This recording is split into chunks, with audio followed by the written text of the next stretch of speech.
So we're here today with a very simple message.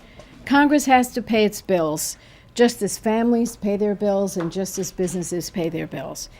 And we know from history that even thinking about not paying our bills, that just the threat of America defaulting does serious damage. And I want to show you a quote from Ronald Reagan, if I can. You know, what I've been saying is we've named an airport after Ronald Reagan, a building after Ronald Reagan. We ought to listen to what he said about the full consequences of a default, or even the serious prospect of default by the United States, are impossible to predict and awesome to contemplate. Denigration of the full faith and credit of the United States would have substantial effects on the domestic financial markets and the value of our dollar. 1983. So we ought to listen to this.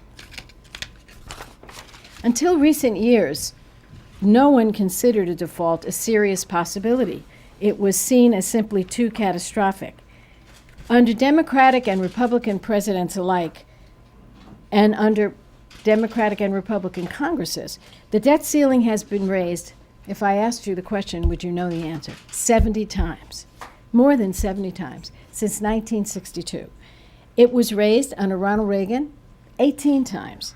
5 times under George Herbert Walker Bush, 6 times under Bill Clinton, 7 times under George W. Bush.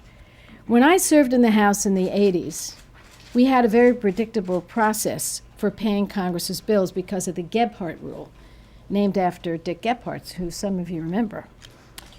That rule said that when the House passed a budget resolution, the debt ceiling was deemed to be increased. So there was no issue around the debt ceiling. Then in 1995, Newt Gingrich led the Republicans to overturn the Gebhardt rule, and the threat of default led to 2 government shutdowns in 1995 and 1996, shutdowns that took a toll. And in 2011, when Republicans threatened default, here's what happened, and I think we need to remember this. The stock market plunged 2,000 points.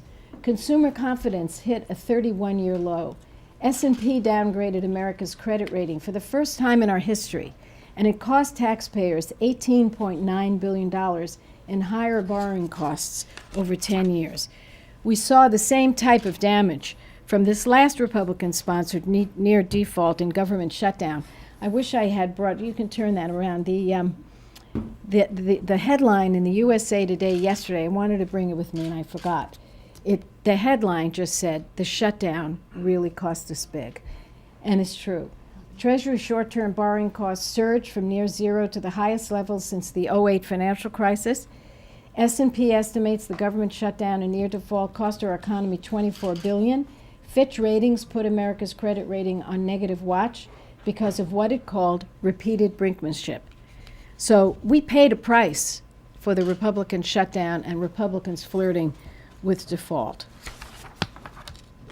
So I'm really proud today to join with Senators Schumer and Hirono to introduce our bill, which we call Pay Our Bills Act.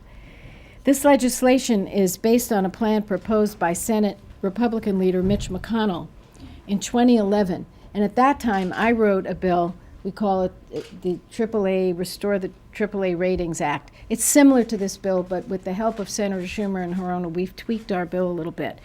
But remember, the idea behind our bill was brought to us by Republican leader Mitch McConnell in 2011. He said, Congress can have its say about the debt limit without jeopardizing the full faith and credit of the United States.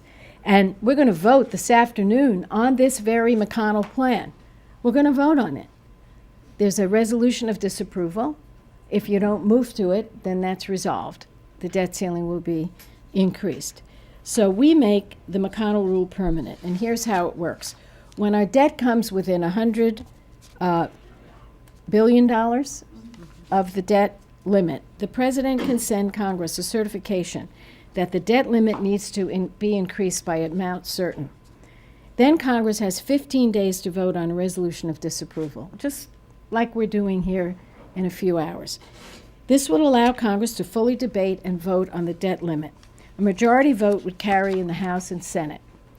The National Journal recently praised this general approach, and this is quoting the National Journal. I don't know if somebody's here from National Journal, but they said They looked at this approach as, quote, a foolproof way to avoid a future crisis, unquote.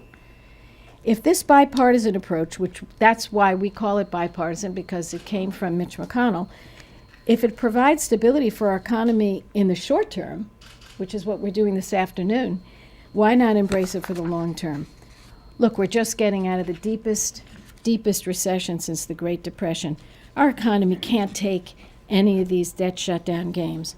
Warren Buffett has a great quote. He says, the threat of default, quote, ought to be banned as a weapon. It should be like nuclear bombs, basically too horrible to use, unquote. So it's time for us to put in place a straightforward process to avoid default. The Pay Our Bills Act gives both houses of Congress and the president a say, but it sends a strong message of certainty to the marketplace, to our families, and to the world.